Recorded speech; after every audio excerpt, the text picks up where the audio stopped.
Fala galera, tudo tranquilo, tudo beleza? Bem-vindo ao projeto Escola na Web. Hoje nós vamos estudar transformações da matéria, tá? Então, um tópico curtinho para a gente dar sequência no nosso curso regular de Química. Apesar de um tópico curto, é bastante importante porque vai dar base para o que nós vamos ver de agora em diante, quando a gente for evoluir nossa discussão sobre reações químicas. Então, nós precisamos começar a compreensão disso aqui.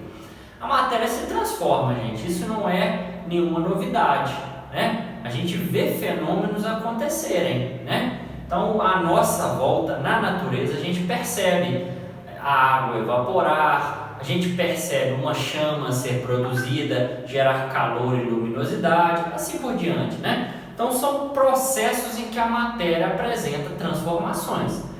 O que nós vamos é começar a entender qual é a natureza dessas transformações, de que forma que essas transformações acontecem.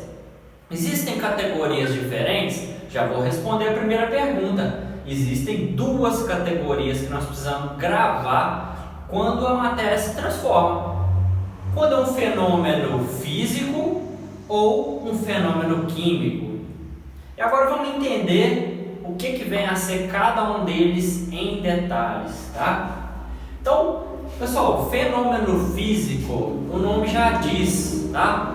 Vai dizer respeito à integridade. A substância se mantém íntegra, ela não muda, ela não se converte a nenhuma outra substância. Então, se é água, continua água. Ela pode ser água vapor, pode ser água líquida, pode ser gelo, né? Água sólida.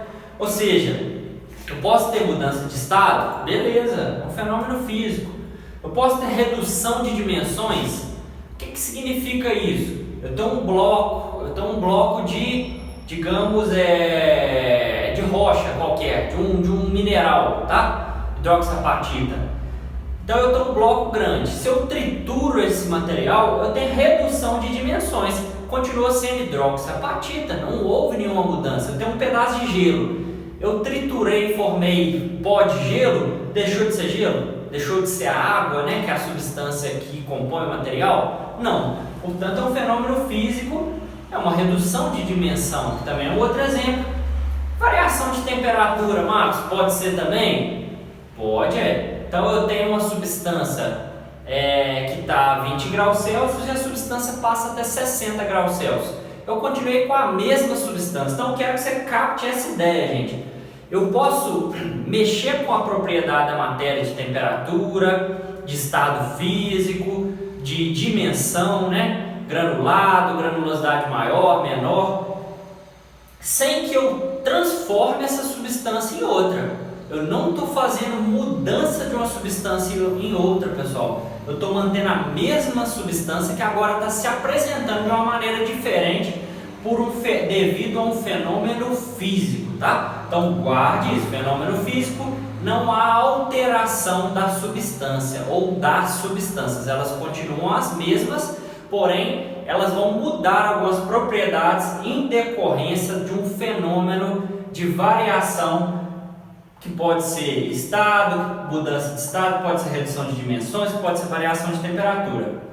E no fenômeno químico?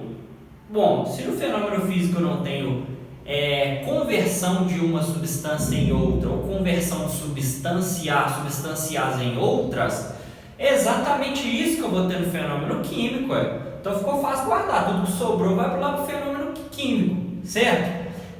Então, olha lá, eu tenho conversão de uma substância em outra, ou de algumas substâncias em outras, eu estou falando do fenômeno químico, estou falando do fenômeno em que a matéria se transformou e nessa transformação as substâncias deixaram de ser as que eu conhecia, certo? Então, exemplos comuns, uma decomposição que acontece, tem um carbonato de cálcio, se esse carbonato de cálcio se decompõe com calor e a luz e libera gás carbônico, eu tive a transformação, já não tem mais carbonato de cálcio, eu tive a liberação do gás carbônico e a formação de um novo mineral de cálcio, certo?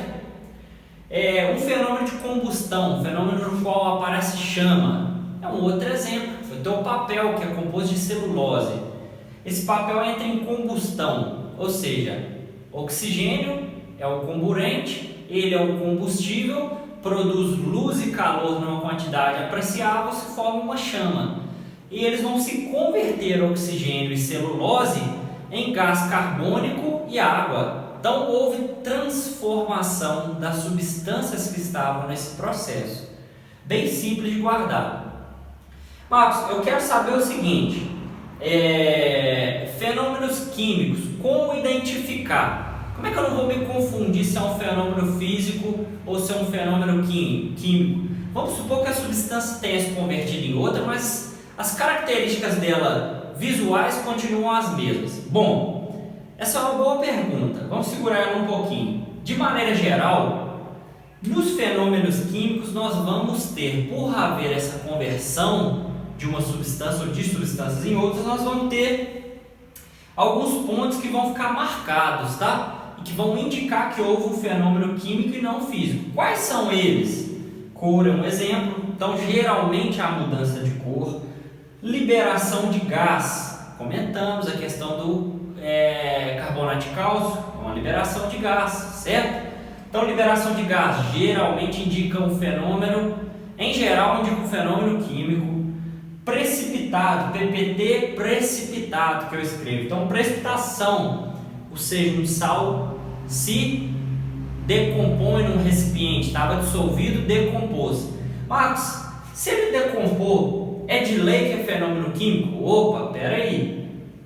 Se eu tenho um sólido que ele decanta no fundo de um recipiente, eu posso ter simplesmente uma solução que estava saturada ou que foi resfriada e por isso abaixou a solubilidade de um sólido e o sólido decantou. Então tem que ter cuidado. Mas a precipitação é um tipo de reação no qual se forma uma substância menos solúvel e ela decanta naturalmente, ok? Então tem que fazer essa diferença, tem que fazer essa diferenciação aqui. Num caso, o fenômeno físico é a decantação. Aqui nós temos a precipitação. Houve uma reação, formou um produto menos solúvel que precipitou, beleza? Seguinte, gente, formação de chama de luz, não tem nem o que falar. Outra dica que mostra, opa, é o fenômeno químico que está acontecendo ali. E aí vamos à pergunta que eu iniciei com ela ao falar de fenômenos químicos.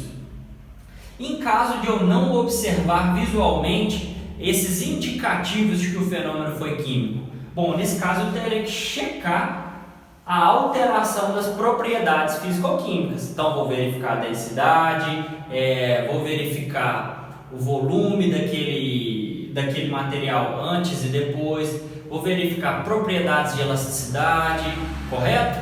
Então vou verificar uma série de propriedades físico-químicas que vão me indicar se aquela substância continua sendo a mesma e só sofreu um processo físico ou se ela transformou-se e foi um fenômeno químico. Equações químicas. A aula de hoje é bem curtinha, tá? Pra gente acelerar e agora começar a entrar em átomos, conceitos, beleza? Então, pessoal, agora nós vamos ver uma coisa que é importantíssima na química. Nós vamos ver aqui a base, mas lá na frente nós vamos usar muito isso aqui, beleza? Nós temos então o fenômeno que, gente? O fenômeno químico. Você poderia pensar como representar esse fenômeno químico. Observe que o fenômeno químico é o grande objeto de estudo nosso na química. O objeto de estudo da química não é a transformação da matéria, principalmente quando existem substâncias se convertendo em outras. É aí que é o grande interesse do químico em compreender esses mecanismos, compreender esses processos. Tá? Então, como representar isso no papel? Como pegar alguma coisa que observa na natureza a transformação da matéria de a maneira de uma substância se converter em outra e como transpor isso para o papel? A gente coloca os reagentes à esquerda, tá? E os produtos à direita com uma seta unidirecional para a direita, indicando o caminho da conversão de reagentes em produtos, tá? E aí acontece o seguinte, o número total de átomos dos reagentes tem que ser o mesmo número total de átomos do produto, gente. Não pode desaparecer átomo daqui para lá, ok? Nada se perde, nada se cria, tudo se transforma, não é? Então eu tenho que ter os reagentes se convertendo em produtos e mantendo a quantidade de átomos que eu tinha no início. A diferença é que eles vão se encontrar numa nova configuração. Então eles vão se associar de uma maneira diferente, formando novas substâncias, mas a quantidade dos átomos vai permanecer, beleza? Isso é um princípio de Lavoisier que ele é cabal na química, né? Então, vamos a uma questão prática. Então eu tenho aqui o gás hidrogênio H2, tá? Tenho aqui o O2, oxigênio, formando água, H2O. Uma reação bem simplesinha, bem basicona, beleza? Então, o que eu represento? Olha, o hidrogênio eu estou representando com H, o oxigênio estou representando com O, né?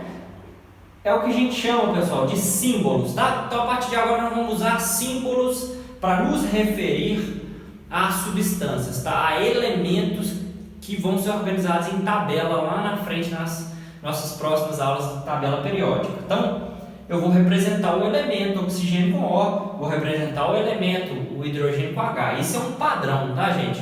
Todo mundo vai usar essas mesmas letras para representar essas substâncias, beleza? E aí eu tenho, além disso, gente, que entender quantos átomos desse elemento estão ligados formando aquela substância. Isso eu faço com o chamado índice. Então o índice é o númerozinho que eu ponho aqui, ó. O índice é o númerozinho que eu coloco aqui à direita na parte inferior, indicando quantos átomos estão ali ligados formando aquela substância. Então no caso do hidrogênio aqui, do gás hidrogênio, eu tenho 2 átomos de hidrogênio ligados. Isso é o que me indica o índice. Mesma coisa para o gás oxigênio, que é formado por 2 átomos de oxigênio, beleza? Bem simples. Agora, olha aqui na água, gente. Aqui eu tenho 2, o índice. E esse índice aqui? Isso aqui é o 1, tá, gente? Só que a gente não usa escrever 1. Então ele não aparece, beleza? Ok. Então eu tenho na reação química, ó. Aqui estão meus reagentes, aqui está meu produto. A cada um desses elementos, de cada um desses 3 elementos que aparecem na equação química, eu dou o nome de fórmulas, tá? Então, moléculas, a forma como eu escrevo molécula é chamada fórmula, beleza, gente? E aí falta a seguinte questão aqui. Observa, ó. Eu tenho quantos, vamos acompanhar, eu tenho quantos átomos de hidrogênio? 2. Eu tenho quantos átomos de oxigênio? 2. Do lado de cá, do lado direito, tem quantos átomos de hidrogênio? 2. E de oxigênio eu tenho apenas 1. Então, peraí, eu tinha 2 aqui, foi 1 para lá. O que falta fazer aqui, gente? O chamado balanceamento da equação química, que agora em diante vai ser sempre a nossa ferramenta quando a gente estiver fazendo reações químicas, escrevendo sobre elas. Nós precisamos ajustar isso aqui para ficar equilibrado, porque eu tenho o número total de átomos à esquerda idêntico ao número total de átomos à direita. Se não subiu o átomo na brincadeira, que mágica que é essa? Aí não é química, aí é macumba, alquimia. Se for química, tem que bater esse número aqui, beleza? Então como é que nós vamos fazer esse número aqui bater, gente? É o seguinte, nós vamos colocar o chamado coeficiente, é o número que a gente bota aqui, ó, à esquerda da fórmula e que vai indicar quantos átomos tem na fórmula, beleza? Então, por exemplo, gente, se aqui está equilibrado hidrogênio, eu poderia colocar o 1 aqui na frente, mas o 1 a gente não usa escrever, então vou apagar ele, mas a gente já sabe que pode ser 1, está balanceado, né? Agora olha lá para vocês verem, ó, aqui não, eu tenho apenas um oxigênio e aqui eu tenho 2, eu posso multiplicar isso aqui por meio, né? Posso multiplicar isso aqui por metade, ó, 1 meio. Se eu multiplico isso aqui por 1 meio, isso aqui fica 1, e aí? Agora ficou um oxigênio com oxigênio, 2 hidrogênios com 2 hidrogênios, ok? Ela também pode ser representada, esse é o chamado coeficiente, tá, pessoal? Então adicionei um coeficiente meio para balancear essa equação química. E Marcos, esse coeficiente ele pode ser multiplicado? Se eu multiplicar um coeficiente, eu tenho que multiplicar todos os outros para manter o balanceamento. Como é que isso acontece, gente? Então eu tenho metade aqui. Imagina que eu estou fazendo um cálculo lá na frente, um cálculo estequiométrico, que nós ainda vamos aprender. E aí lá no cálculo estequiométrico, esse meio aqui está me incomodando, eu quero colocar ele inteiro. Então eu vou multiplicar aqui por 2, vira 1. Ok? Virou 1. Só que, se eu multipliquei esse aqui por 2, eu tenho que multiplicar esse aqui por 2 e tenho que multiplicar esse aqui por 2. Vamos checar para ver? Olha lá, ó. 2 vezes 2 do índice dá 4 hidrogênios. 2 vezes 2 dá 4 hidrogênios. 1 vezes 2, 2 oxigênios. 2 vezes 1zinho aqui, 2 oxigênios. Está balanceado, não está? É claro, eu multipliquei todo mundo, mas posso multiplicar por 2 de novo se eu quiser? Pode. Só que na representação, geralmente eu uso os menores números inteiros. Então é por isso que, olha aqui, o menor inteiro 1, menor inteiro 2, menor inteiro 2. É como se eu estivesse lá na matemática simplificando uma fração. Eu posso escrever 4, 2, 4, 8, 4, 8. Posso fazer múltiplos que ela vai continuar balanceada em termos de átomo. Mas para eu fazer os cálculos, gente, é igual fração. Eu quero trabalhar com um número pequeno. É limpeza, organização, matemática exatas. É organização, é limpeza para eu não ficar fazendo conta a minha vida inteira. Eu não sou um computador, eu sou um ser humano, quero fazer pouca conta. Então, eu sempre coloco nos menores inteiros possíveis, tá? Então, coloco aqui 2, 1, 2, atende a minha proposta. Está balanceado, vou checar pelo número de átomos. Bateu o número de átomos, bateu o número de átomos à esquerda e direita, fim de papo, ela está balanceada. Então é dessa forma que a partir de agora eu vou representar os meus fenômenos químicos, dos quais eu tenho transformações. Observe aqui, olha o fenômeno químico, eu tinha aqui gás, hidrogênio, gás, oxigênio, lá eu tinha água. Cadê o gás, oxigênio, cadê o gás, hidrogênio? Não existem mais. Ah, eu estou vendo hidrogênio e oxigênio, você está vendo elementos que se ligaram numa nova substância. Então houve um processo, um fenômeno químico. Daqui para lá eu já não tenho mais nem gás, oxigênio, nem gás, hidrogênio. Eu tive a conversão de substâncias numa nova substância, ok? A química está presente no nosso cotidiano sob as mais variadas maneiras. Ela está presente em medicamentos, nos processamentos, conservação de alimentos, preparo de uma refeição, nos fertilizantes agrícolas, etc.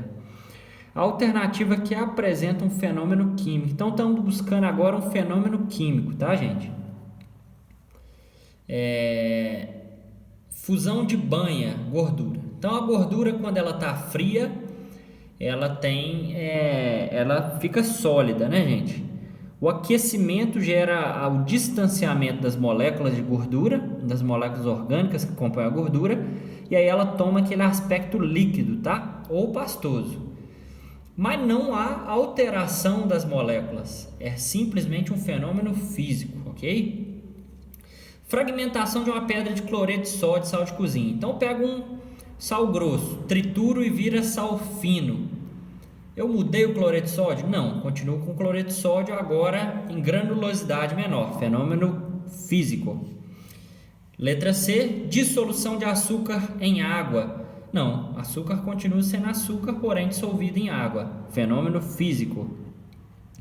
Queima de um cigarro. Opa, quando eu falo em queima eu vou lembrar de combustão, vou lembrar de geração de CO2, pessoal, vou lembrar de geração de CO2 e água, além de vários outros compostos que fazem parte do tabaco e dos preparativos do cigarro. São mais de 500 substâncias que vão para o estado vapor com aquele aquecimento ali. E além disso é gerado monóxido de carbono, dióxido de carbono e água no processo de combustão que acontece na ponta do cigarro, né? Então, observem aí para vocês verem que o único fenômeno químico que nós vamos ter é a combustão na ponta do cigarro ou a queima do cigarro. A letra E é evaporação de gasolina. A gasolina continua sendo gasolina, porém em fase vapor, mudança de estado físico. Comparando as situações inicial e final nos sistemas 1, 2 e 3, observa. Então nós temos 3 sistemas aí. O primeiro sistema lá são moléculas formadas por 2 bolinhas brancas, tá? final, nós temos moléculas também formadas por duas bolinhas brancas, só que a distância entre elas está maior. Isso me leva a crer que não houve mudança não houve alteração química, não houve um fenômeno químico, só houve um distanciamento entre as moléculas, portanto um fenômeno físico, beleza? Na 2, olha aí, no sistema 2, a gente tem moléculas de bolinha branca e moléculas de bolinha preta. No estágio final, nós temos uma junção de bolinhas brancas e pretas formando uma nova molécula, portanto um fenômeno químico, né, pessoal? E na 3, nós temos bolinhas pretas de um lado, bolinhas brancas de outro.